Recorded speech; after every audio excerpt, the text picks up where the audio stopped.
కుట్రకు ఫలితం అనుభవిస్తామన్న భయం పాకిస్తాన్ను వెంటాడుతోంది. అందుకే పిఓకే ప్రజలు 2 నెలల ఆహార నిల్వలను మందులను సిద్ధం చేసుకోవాలని సూచించారు. బంకర్లను రెడీ చేస్తున్నారు. యుద్ధ భయంతో సామాన్య పౌరులకి కూడా ఆయుధ శిక్షణ ఇస్తోంది పాకిస్తాన్ సైన్యం. ఎల్ఓసి దగ్గర పాక్ బలగాలు పదే పదే కాల్పుల విరమణ ఉల్లంఘనకు పాల్పడుతున్నాయి. కుప్వారా, బారాముల్లా, పూంచ్, అఖ్నూర్, నౌషేరా సెక్టార్లలో పాక్ బలగాలు కవ్వింపు చర్యలకు పాల్పడుతున్నాయి. భారత సైన్యం ఎప్పటికప్పుడు పాక్ దాడులను తిప్పికొడుతోంది. భారత్తో యుద్ధ భయంతో గిల్గిట్ బాలిస్తాన్ ప్రాంతంలో భారీగా బలగాలను మోహరించింది పాకిస్తాన్. పర్వత ప్రాంతాలకు బలగాలను తరలించారు. పాక్ ఆక్రమిత కాశ్మీర్లో భారత్ దాడి చేస్తుందన్న భయంతో పౌరులకు సైనిక శిక్షణ ఇస్తున్నారు. పీఓకేలో బంకర్లు శుభ్రం చేస్తున్నారు. భారత్ ఏ క్షణమైనా దాడి చేసే అవకాశం ఉందని స్థానికులు 2 నెలలకు సరిపడా నిత్యావసర వస్తువులు, మందులు సిద్ధం చేసుకోవాలని ప్రభుత్వం సూచించింది. యుద్ధానికి సిద్ధంగా ఉండాలని పౌరులకు తెలిపారు.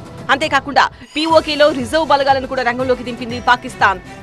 ఉగ్రవాద శిక్షణా శిబిరాలకు నిలయంగా ఉన్న మదర్సాలను భారత సైన్యం టార్గెట్ చేస్తుందన్న అనుమానంతో పాకిస్తాన్ మూసేసింది. పాక్ ఆక్రమిత కాశ్మీర్లో 1000 మదర్సాలను 10 రోజుల పాటు మూసేశారు. పాక్ ఆక్రమిత కాశ్మీర్ ప్రజలు తమ బంకర్లను శుభ్రం చేసుకుంటున్నారు. పీఓకేలో పిల్లలకు కూడా పాకిస్తాన్ సైన్యం ఆయుధ శిక్షణ ఇవ్వడం తీవ్ర కలకలం రేపుతోంది.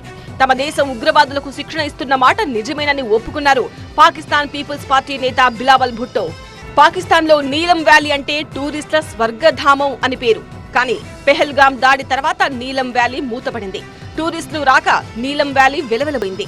దాదాపు 3 లక్షల మంది నీలం వ్యాలీని ప్రతి ఏటా సందర్శిస్తారు. కానీ ఈ ప్రాంతంలో హోటల్స్ ఇప్పుడు ఖాళీ అయిపోయాయి. పాక్ టాప్ టూరిస్ట్ ప్లేస్ ఇలా వెలవెలబోతోంది. భారత్ దాడి భయంతో బంకర్లో ఉన్న పాకిస్తాన్ ఆర్మీ చీఫ్ ఆసిం మునీర్ బయటకొచ్చారు. ఎల్ఓసి దగ్గర పాకిస్తాన్ బలగాలతో మాట్లాడారు. యుద్ధ ట్యాంక్ పైకెక్కి పాక్ సైనికులను ఉద్దేశించి ప్రసంగించారు. భారత్ ఎలాంటి దాడి చేసినా తిప్పికొడదామని ప్రకటించారు.